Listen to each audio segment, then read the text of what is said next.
When I tell you that my legs are a carpet right now, I mean it. I'm Emma. And I'm Cass. This is Honeydew Me Podcast. It's incredible. It really is. I don't like shaving my legs. Like, I don't like shaving, period. Mm-hmm. I don't like the way a razor feels on my skin. Amongst my skin. I just like, there's no point, especially in winter. Mm-hmm. But when I let them go, Mama lets them go. Mama commits. Mama commits. I have to like change out the razor heads like a leg through when it's been a while. Nice. But it is what it is. Your winter coat. My winter coat. Your leg warmers. Yeah. Okay, I did see a TikTok the other day though, that was showing like a rebranding of Nair that like doesn't stink or burn and this person specializes in sensitive skincare. Like I think they were a scientist or something. So I don't know. It is Nair rebranded. It is. It's literally Nair. Oh, okay. But it's one that doesn't cause chemical burns and smell God. like the inside of an inferno's asshole. Yeah. That shit was rough in high school. Yeah. That was so bad. Also, so easy. It's so easy, but that's great that it's been rebranded to something healthy. Something that's not going to take off the top layer of skin. That shit there was no hiding what you were doing in the bathroom. No. Mother could not come in for 30 to 40 minutes. Mama? Knock. Stay That's great to hear. Maybe I'll use it my next go around when I... She did say get like an exfoliating glove though. Ooh, okay. So when you're washing it off in the shower, use the exfoliating glove to get it all off, and that gotcha. should help. And if you don't want to remove hair, that's your business like as me, well. I do it once every blue moon. Once every 6 months. It's damn near. Feels like.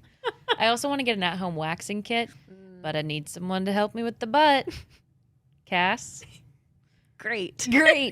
Oh my God, I tried to shave. Like I was going away for the weekend or something with my boyfriend and it was just getting out there, the bikini line. So I was like, I'll just trim up that part and like between the cheeks a little bit. Regretted it immediately, instantly. Mm-hmm. It's fun when the water's there because your butt slides past itself and it's like, that's fun. I feel like a dolphin. Yeah. It goes like... Yeah. Real nice and dolphin-like. Yeah. And then immediately 4 hours later, you're like, there's a cactus in my ass. Absolutely. And I'm so upset. I don't care. I don't even want you down there. Everything itches. Everything hurts. Everything's a little red and a little pokier than it was razor before. Bumps. Yeah. Yeah. Not fucking worth it. Don't touch me. And I'm mad. I'm mad at all of you. I'm super mad at the world. At the world. Yeah. Mm-hmm.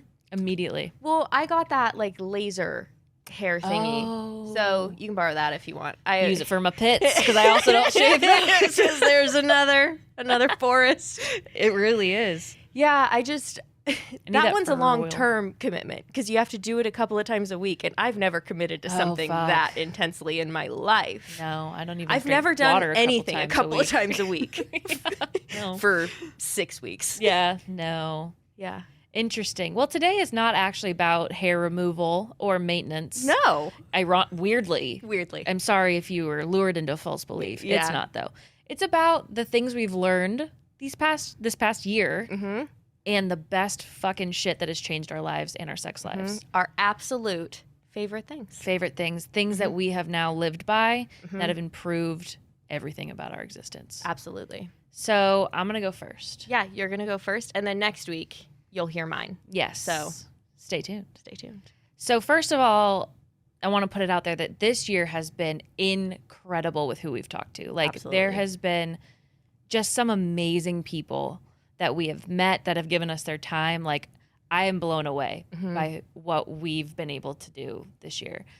And I have never had better sex than I've ever had in my entire life than I've had this year. Thank you for the seal clap. I appreciate it. Banking. I forgot that was on YouTube. Yeah. It's a lot of chins you made. I liked it, though, and I needed the applause. Yeah, you did. Thank you for the reassurance. I committed. But also this year, I feel like I've had more inconsistencies with just my life, like highs and lows. Yeah. So the things that I've taken away have definitely been like advice that has just become my like mantra for life, and which in turn has like affected my sex life because everything is connected. Everything, like in the Upside Down. It's a hive mind. Everything is a hive mind in your life. My vagina, hive mind. Butterflies in the sky. Hive mind. Correct. Everything Butterfly is connected. flaps its wing in China. My labia are flapping. Labia begin to flutter. They become a flutter. A flutter. Correct. So it all is interwoven, and it's been amazing.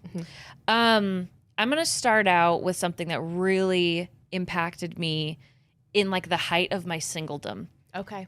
So we talked to Shani Silver, and she was the pro on living your best fucking single life. So I'm just going to start with a clip from her, and then we'll get into it. So here's that. I cannot with this like sole focus on dating, and you're only allowed to give a shit about dating until you find someone. And we just prove it to singles over and over and over again. Every app created for singles is about dating. Every show that features single people is about everything reiterates to us that the only thing that should matter to us until partnered is dating. There is a whole world of stuff that you get to give a shit about. And it's all really fun and beautiful and relaxing and joyous and restorative and full of community and like, oh my God, there's so much shit you could get into. Like, I mean, yeah, the world is literally your oyster, and I get very upset when I remember how much society has shrunken down a single person's aperture so that you can only look through light the size of a pinhole. That's all we're allowed.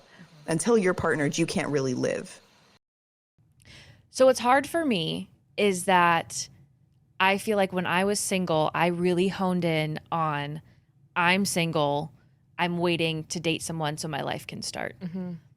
But while at the same time trying to be like, I don't need anyone because I'm also having fun being single. Right. So I didn't know how to separate those thoughts until we had this conversation. And she made it just so clear. It was like, go live your fucking life. Find a hobby. Find a friend. Find a fucking hobby. You don't need a penis or almost, a vagina. Find a hobby. Yeah, that's almost exactly like the tone in which she said it to us, which we needed because it's clear. Like, it's so simple. Find a community. Find something that interests you because life is amazing and vast, and dating isn't the epicenter of what it means to exist in this world, which I loved. And later, which isn't in this clip, but there's just so much that resonated with me that I'm not going to like add 17 clips. Just play the entire episode. Go listen to the episode if you haven't. Every section is just going to be 4 hours long because we're going to add in clips. But I'm a hopeless romantic. I'll always be a hopeless romantic. Like, that's never going to change no matter how like confident in a single life I could be. And again, that's where I was getting like a little identity crisis because I'm like, how do I not give up loving love while being someone that like enjoys a single life? Yeah. You know? And the way that she just like explains it, like, be that, love it, but don't let it bring you down. Just let that like fantasy life in your mind bring you forward, which I loved. Yeah. And I thought that was really beautiful. That is beautiful. Yeah. And another one that I think, sorry, there's like Keep 3 going. from her that I think resonated with both of us was when she spoke about like being single doesn't make you less than in groups or with your family. So especially if like you go out with all your friends and you guys get an Airbnb and because you're single, you sleep on the couch. This has never happened in my friend group, but this is like, Are you saying something? I'm just saying. But it was something that like really resonated with me. Like, because you're the single one, you have to take like the lesser than option, which I feel like you talked about that. Like, we've mentioned it like with your mom before. And then with me, it's like that has happened in life. And then the single person accepts it. Exactly. Because you assume, oh, well, they're a partnership, so of course they should get their own bedroom. Yeah. Why? Because they should be fucking right there next to you? Right. No, you should be masturbating for everyone to In my hear. own privacy. Yeah. Yeah. Or on the couch in front of everyone. You let them choose what they want. Exactly. But it totally switched that like mentality of why do we give couples the room? Why do we give couples like at Christmas the like option to decide? I don't know. You know, it's couples get priority, and why does that make them more of a priority? Because there's 2 people. What is that saying about your validity as a human being, you know? It's saying we're only valid when we're in a relationship. Exactly. And that is the most fucked up thing that you can tell anyone, because that's why we don't develop our own identities. That's why people end up in marriages and 50 years down the line, they're like, I'm still fucking unhappy and I also don't have a sense of self. Right. Like, Yeah, because nobody told you you should. Your goal was to find that person, and then you're done. But that doesn't fix anything. It really doesn't fix anything. Yeah, exactly. Like all of this like value just gets skewed within our family, our friend group, whatever. Like events just change when you're the couple or the single person. And it's just your experience is so different, and that would just resonated with me when she like brought that up. I'm like, fuck yeah. You always wonder why you're the one on the couch, but you never wonder why. Like, you accept it because you're like, oh, that makes sense. But that's shitty. But it doesn't make sense. The only reason it makes sense is because we've decided that finding a relationship is the most important thing that you can do. But that's also so weird. Like, why is, you know, romantic partnership the most important thing? Like, it doesn't make any sense. Like, yes, I have a lot of love for my husband. And I have a lot of love for you. It's different love. It doesn't mean that one is better than the other or more important than the other. Like it just doesn't make any sense to me. But I am told that like my love for my husband should be more than anybody else. And then my love for my, if I have kids, should be for more than anybody else. But it's like, why can't it just be different? Right. And not, you know, put into this hierarchy of that's the number one thing that you should do. Right. I think we went over that in that episode where you were like, which relationship should we be prioritizing in our lives? Like, that's such a smart question. That's honestly, that's so wise of me. That's so fucking wise. But I think you asked that about like, so does that mean my relationship has to come first above all other relationships? And yeah, I mean, that's what everyone tells you. But that doesn't make a lot of sense. It doesn't make a lot of sense. Because I don't want like our relationship to become invalid just because I have a boyfriend. Exactly. Or something. Like that doesn't. Also, to be fair though, I put you before most people in my life. So maybe that's something to look into. But like we put I don't think we need to look into our relationship. It is what it is. It is what it is. Honestly, that's the structure. I'm thriving. So, period on that one. They need to find friends if they're unhappy with us. Sounds like you need friends. Yeah. Like you need a hobby. Yeah. Find a hobby. Mine's Emma. So true. That's kind of true. Fuck. You are my hobby. I know you're my hobby too. We should separate that more. Yeah. Well, that's good to know. I've always been like, I don't have a hobby. I do. It's my friendship. Yeah. Yeah. Well, there you go. That's so funny. But that was the first thing that like really resonated with me because I was single for a year and a half after my last relationship. And I feel like I was kind of flailing with the identity of singledom before this interview. So that one really helped like set me down on the straight and narrow on where I should be putting my values. Because not only is there nothing wrong with being single should be amazing. It should be great. Just like having kids or not having kids should be great. It's just... Yeah, exactly. Why are we prioritizing? Correct. Any fucking thing. Any fucking other thing. Than fun and happiness. Yeah, I wish I didn't do that. I'm going to take that one back. So kind of off of that, like what comes along with finding yourself, I feel like, is confidence in being who you are after that. Yes. And thinking of yourself as like a sexual, seductive being. Because that's been really hard. I feel like you and I have both talked about that. Yeah. Like, I don't think I'm a woman. I think I'm a girl. Like, I'm a girl who doesn't like can't be sexy because I'm so incompetent. Like, that was a really good way to put it. I'm not a woman. I don't think of myself as a woman. No, and exactly. Like, I don't even remember what I was listening to, but someone said like, I don't think of myself as a woman. A woman is this person, like in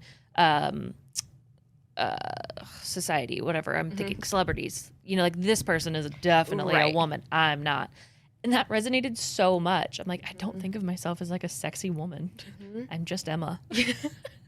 I'm just me. Little old Em. Little old Em. So our interview with Danica was huge on being a seductive person because not only did she talk about like confidence and just being who you are and getting paid for everything you put on the table. Absolutely. Because fuck yeah, you should be. Yeah.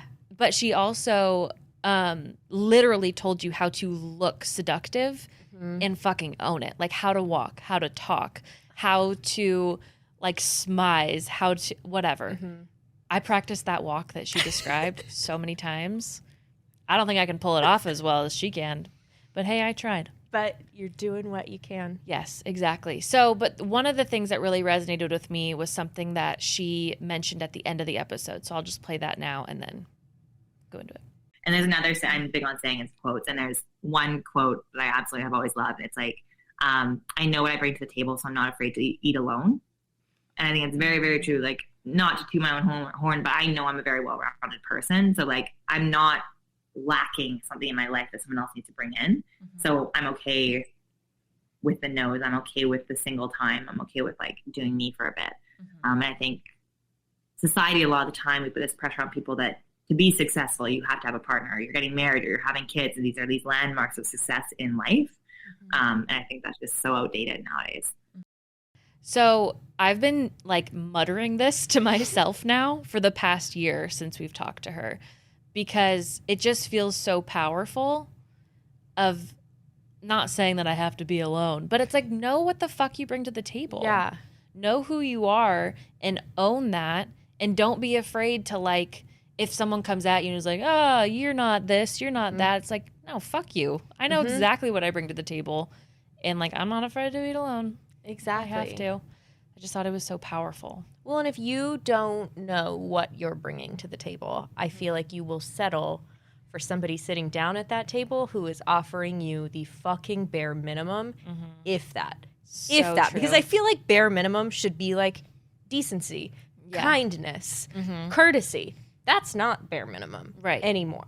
It feels like it should be. But you'll accept so much less if you are unaware of that big, hefty plate of steak you are bringing yourself. Yes, or veggies if you're a vegetarian. Vegan steak. Vegan steak.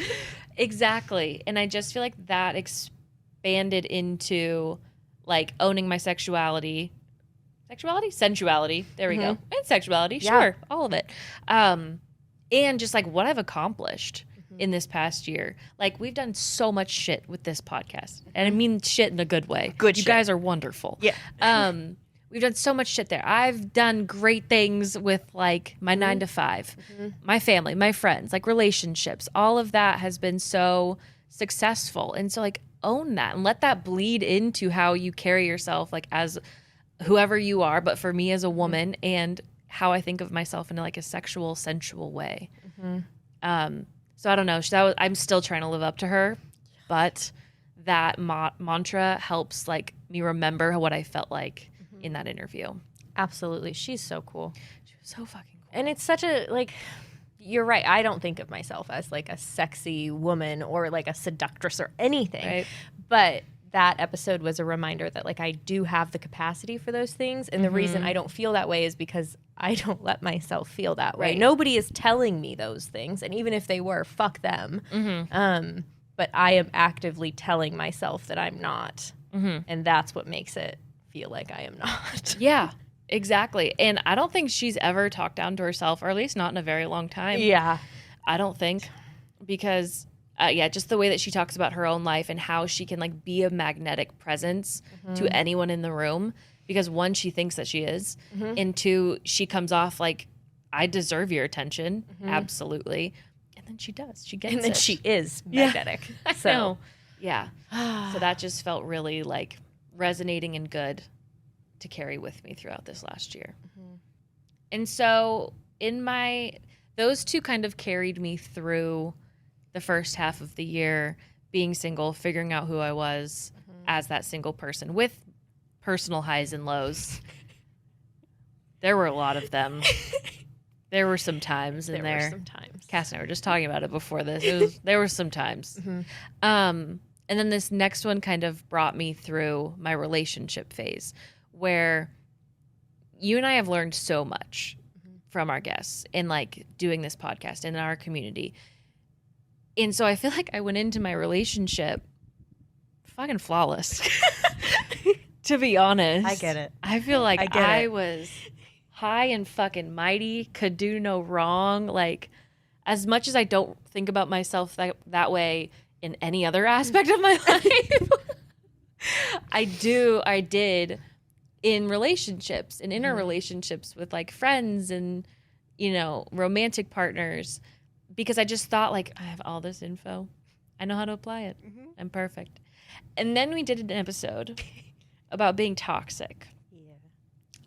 I personally didn't think this was going to be focused on me at all. We didn't mean to. No. We didn't mean we to. We came in with all your fucking questions. Yeah, we tried to bring in your guys' stuff. We're like, I bet they're toxic as Point fuck. the finger at everyone else. I mean, we do all the same things you do. But I wasn't going to say that. No, these were submissions, anonymous submissions. And then we didn't even get to that round because we stayed at our own personal examples and submissions. So I'll just start with like the most impactful thing I heard from Jen and M from Shrink Chicks. So here's that. My anti-relational trait was that I'm better than you because I can do it faster. And I say that's with love, but that's just how it feels on the inside. It's like, oh, well, I can process this faster. Can't wait for you to catch up, you know? And I know that's not fair. Oh, Emma, you and I are kindred souls, just so you know. My processing time is unbelievable. My partner's is not. And it's overwhelming to him how fast mine is. And his is paralyzing to me by how slow it is. I get mad at him. He gets frustrated with me. Right? And part of that is when I get activated in that, I get into what is deemed as unbridled self-expression, where I talk and talk and talk because I think that like, you're going to hear me or you're going to do something, right? And like part of this is like a childhood of like really not being heard the way you needed to. Part of it's ADHD, part of it's being a woman who runs a business and has a child and a whole bunch of other stuff. But also a lot of it is simply personality traits. And I've done the same thing in my relationship, which is I'm better, catch up to me. And the difference is, as opposed to, first of all, just because we live in a society that's obsessed with quick pace does not mean I'm better. And why don't I slow down for you? And I let that be like a power play in my relationship. I let that kind of be like, oh, we're going into this fight, but I mean, I've already won. I'm going to come out knowing how to solve this because I can A, process things faster, B, have just like a higher emotional intelligence, you know? And I'm waiting for him to catch up, which she says in the quote. But it's like, why don't I just slow the fuck down and look at things that maybe I'm not seeing? So this was a huge episode for like putting the mirror up in front of me and my behavior, which I'm not saying I'm like the worst person in the world. No. But I had attitudes about things that were hurting me and not helping me. Yes. In my relationship. So. I'm in the same spot. I think everybody is. I think that's why it was like, we didn't even necessarily bring up those examples. Em and Jen just started to bring them up, and we were like, oh, so like you're attacking me that personally. From my heart. Yeah. I get it. It's fucking hard to admit that you're wrong. And that is coming from somebody who would have said, oh yeah, I will always admit when I'm wrong. Yes. I'll always admit when I'm wrong. I take criticism. I do all of that. Not really. Not fucking really. Yeah. That's what's hard is that I was thinking that I could be this person that like could apologize when I had to and could be like, you're right. I should have done that. But like, But they were never right. So why would I ever apologize? Why would I apologize? What would I apologize for? So I just wasn't looking closely enough at other things that were obstacles, not with everyone, but with who I'm with, you know? And I think that was the issue. I didn't slow down, and I'm still working on slowing down. This was literally like 4 weeks ago, so I'm not perfect. But I haven't slowed down to look at who I'm with. It's just like who I am to most people. Yeah. You know? This is good enough. This is good enough. 4 out of 6 ain't bad. Yeah. Exactly. And I just love their approach to it. You know, it's like really looking down deep at like trying to process the emotion, not be the emotion, which I've had an issue with. I didn't put that in the quote, but that was also another thing that stuck with me because I used to be an emotion, and it was anger. It was pissed off. It's fucking hard not to be. And I don't know, just the whole idea of like, I do think I'm better still. You know what I mean? I realize that's wrong, and I feel like that's a really hard thing to say, and I think that's a really hard thing for people to say in any type of situation. I think a lot of us feel it. I think a lot of us feel like we're better, especially when we're fighting with somebody and they're, you know, we can't really see their perspective. It's like, well, of course I'm better. Right. But it's just like, I don't really know how to get over that. Yeah. You know, we keep getting handed all this great advice. I know. But not anywhere to like work Where do I through put it? Where do I put it? So yeah, I'll I'll to get admit therapy. I think I'm better. Yeah. Now what? Now what? But I have been trying to recognize things more during fights with my partner. Like, and he's been saying this one thing. If you're listening, stop listening because I don't want you to know you're right in this. But we'll start having a conversation and he's like, have you already decided how this is going to go? Oh, fuck. God damn it. And God I'm fucking like, damn. That's like the secret card. Yeah. How did he know that Of course one? I've already decided how this is going to go. He's like, have you already decided what I did wrong? Have you already decided what I meant and like what I did? Fuck. And it's like, yeah, of course. Because I know all. I'm omniscient. You don't decide things. I don't. Fuck. Yeah. So That good on him hurts. for that question because that's a great question. It's a great to ask. card to play, my friend. That's You got a great me. card. You got me by the balls. Yeah. And I am writhing. You got in me in your a grip. chokehold here. Yeah. Right by the balls. Quite a cock ring hold you have on me. Real tight. Yeah, that's hard.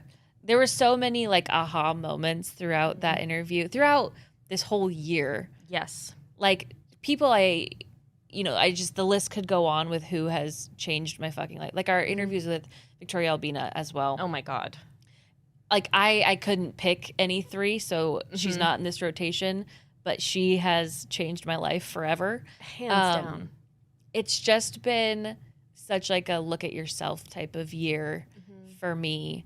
Because I feel like I just put value in different places, and sometimes when those places felt in jeopardy, you lose your identity for that time, and then you flail, so these people have totally helped me have an identity outside of like the sex I'm having right then, the person I'm with right then, and a breakup I'm going through right then. And it's just, I don't know, it's helped kind of elevate Yeah. and feel better and more solid. We let ourselves get kind of leveled this Yeah, year. fucking I feel like rocked, man. Yeah, we let ourselves get rocked. Yeah. This year we let ourselves get shaken and kind of like brought to our knees of like, oh fuck. Humbling. Yeah, I was not doing the right thing. I was toxic because we can make as many jokes as we want about being toxic, but like I've done some toxic shit. Like I have actively hurt my relationship is what I've learned this year. And then I have done great things for my relationship and I don't know, specifically with, I don't know. Yeah. There's so much shit to say. Exactly. And this isn't like a time for me to reflect on all the bad things I've done, because I've also think I've been really cool this year. Yeah. But yeah, I've been fucking sick. You've been man. wicked. Hella wicked, bro.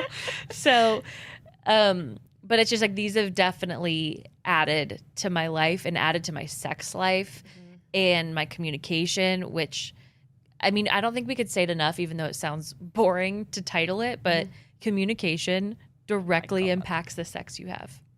Directly. 100%. It's a 1-to-1. It's a 1-to-1 ratio. If you don't have the words to describe either what you're feeling, your lack of confidence, your lack of XYZ, What you need. what you want. and like what you liked. Like say something happened and maybe it was an accident in the bedroom, like their finger slipped towards your butt, but like you're too embarrassed to say that like felt really good. Yeah. You're never going I want 2 fingers. give me 2. Give me that peanut butter dip in the jar type of swizzle. Know what I mean? Do you get what I'm saying? Do you get what I'm saying? Do you feel me? Are you picking up what I'm laying on the ground? What I'm slathering on some toast right here. Eat it. So, yeah, I mean, it's just directly impacted the sex I've had this year with my boyfriend specifically. And we've tried out different things that I never thought I'd be into. Like, I kind of had a gist that I was into being, like, dominated. Being spat on. But not to the fucking extent of being spit in my mouth. Like, what? Yeah. Also, I have the privilege of being with a partner who doesn't yuck my yums also. Right.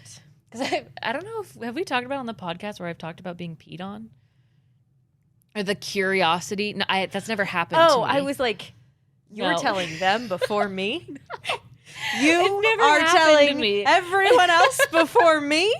Wow. I don't think we've talked about it. No, but our interview a long time ago, I don't think it was this year, with Layla London, we were talking about different interests, and I was explaining the things I've liked in the bedroom before, and she's like, oh, I have a whole fucking list of things that you could be into then if you're like talking about this. Choose your own adventure. Choose your own fucking adventure. And she brought up being peed on, and I was like, you're bananas. You are out to lunch. But then I was like, well, maybe. And I've never tried it, but I brought it up to the idea. Yeah.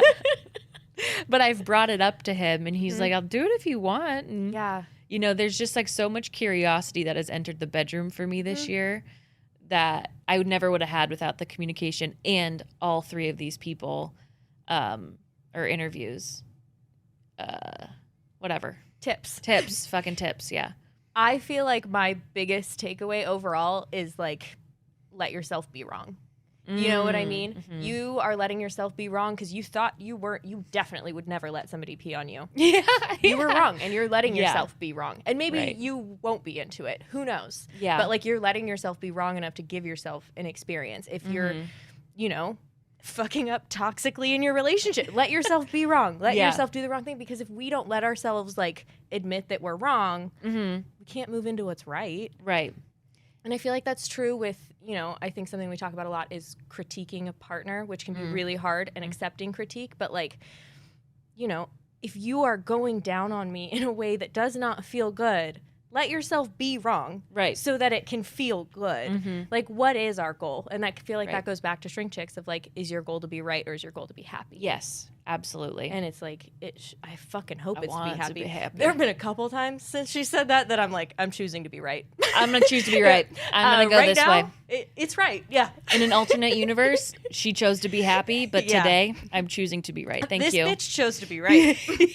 And I see the and repercussions. I'm okay with that. Yeah. It's like, but pick your battles. I'm picking this one. I'm fucking picking this one. This one's mine. And another one that keeps coming up in like multiple interviews we've had is like staying curious as well. Which, like, be curious about who you keep evolving into. Be curious about who your partner keeps evolving into if you have one. Like, staying curious through this. We are so young. We were just, first of all, your 20s suck. I'm going to say that. This has been hard. But we are in our 20s. Like, this is so tiny in the way of the world. So, like, stay fucking curious for who you're changing into and what, like, maybe is coming out as you're discovering more about yourself. So that's kind of been where I've been at this year. Thank you for coming to this talk. Stay curious. Let yourself be wrong, and you're not special.